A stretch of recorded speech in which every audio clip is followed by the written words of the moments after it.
Hoy, good day sa inyo. So another day, another video. Location natin, Indang, Cavite. So this is Hidden Camps Indang. Oh, established to 2022. Batis Camp. So tara, pasok tayo. So ito, hinihingal ako. Pagpasok natin, actually malapit lang siya sa main road. Maluwag na maluwag po ang parking area dito. Kaya tayo dumadayo sa iba-ibang lugar para makakita o makapag-relax.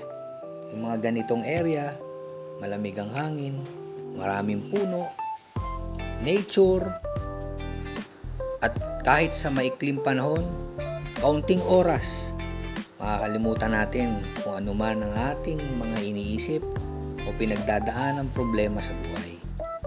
Kaya lagi natin bigyan ng sarili natin ng konting oras, kahit sa loob ng isang linggo, makapag-relax ka, makapag-unwind, makalayo kung saan man tayo mapupunta.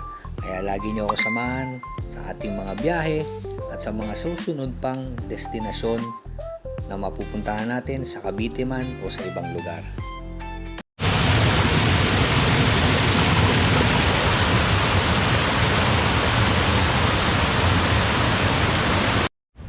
So ayan, so ito yung kanilang bonfire area.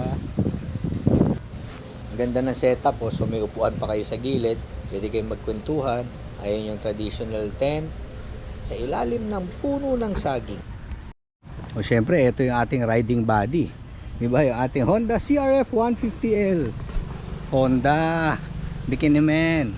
Maka-testing sana tayo ng 300 rally or 300L para medyo malakas-lakas at mas malayo ang ating mararating. Okay, magpapasalamat lang tayo kay Kuya Charlie. O Kuya Charlie at si Kuya Doming.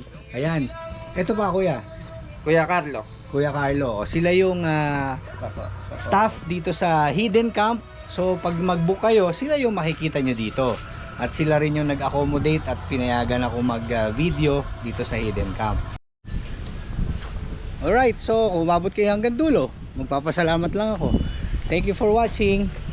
At more vlogs to come na mapupuntahan natin na lugar. Dito muna tayo sa Cavite kasi hindi tayo masyadong makalayo. Hidden Camp. So syempre promote muna natin or pasyalan muna natin yung malapit. Diba? Hidden Camp. Look at the background. Ang ganda dito. Relaxing. Dito daw walang sumisigaw at walang nananapak. Visit kayo, Hidden Camp.